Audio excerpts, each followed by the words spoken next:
family and her friends, a rare survival from the medieval world. What could be more reliable or more revealing? Yet all is not as simple as it seems. It's not just that the official transcripts of their words were written in clerical Latin rather than the French they actually spoke, a notorial translation alerting us to the fact that this first-hand testimony is not quite as immediate as it might initially appear. It's also that, as befits such a star, Joan exerts a vast gravitational pull.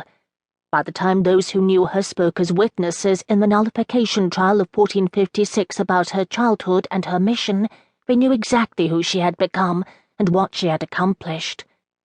In recalling events and conversations from a quarter of a century earlier, they were grappling with the vagaries of long-treasured memories and telling stories that were deeply infused with hindsight, which by that stage included knowledge not only of her life and death, but also of the final defeat of the English in France between 1449 and 1453, events that served to vindicate Joan's assertion of God's purpose beyond anything achieved in her lifetime or for years thereafter. In many ways, then, the story of Joan of Arc, as told in a nullification trial, is a life told backwards.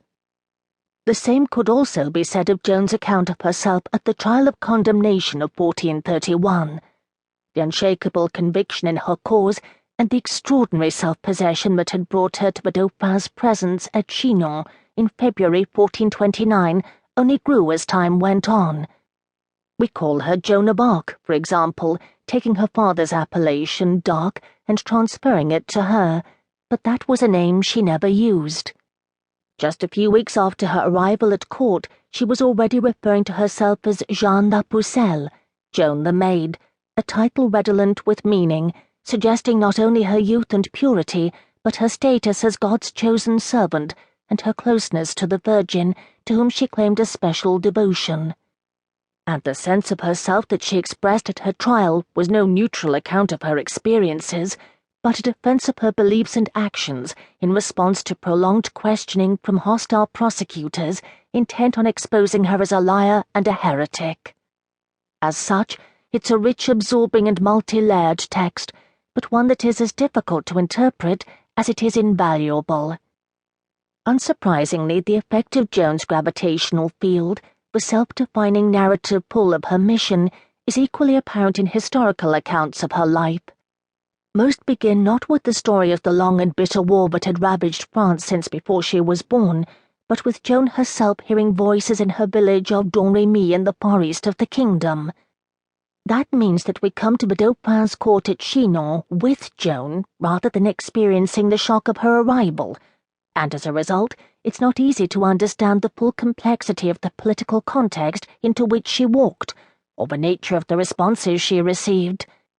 And because all our information about Joan's life in Domremy comes from her own statements and those of her friends and family in the two trials, historical narratives which start there are infused from the very beginning with the same hindsight that permeates their testimony.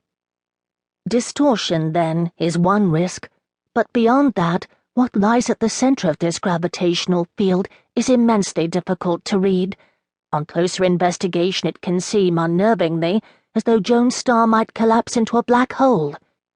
When we go back to the trial transcripts, at almost every point in her story there are discrepancies between the accounts of different witnesses, and sometimes within the testimony of a single witness, including that of Joan herself, about the detail of events, their timing, and their interpretation. The accounts we have, in other words, don't straightforwardly build into a coherent and internally compatible whole. That's hardly surprising. After all, eyewitness testimony can differ even about recent events, and in relatively unpressured circumstances. Joan, we must remember, was interrogated over many days by prosecutors she knew were seeking to prove her guilt, and the nullification trial sought to clear her name by asking those who knew her to recall what she had said and done more than 25 years after the fact. Even if they aren't surprising, however, these inconsistencies and contradictions raise the question of how the evidence should best be understood. Sometimes historians have picked their way through the different accounts, choosing some details to weave into a seamless story and glossing over other elements that don't fit.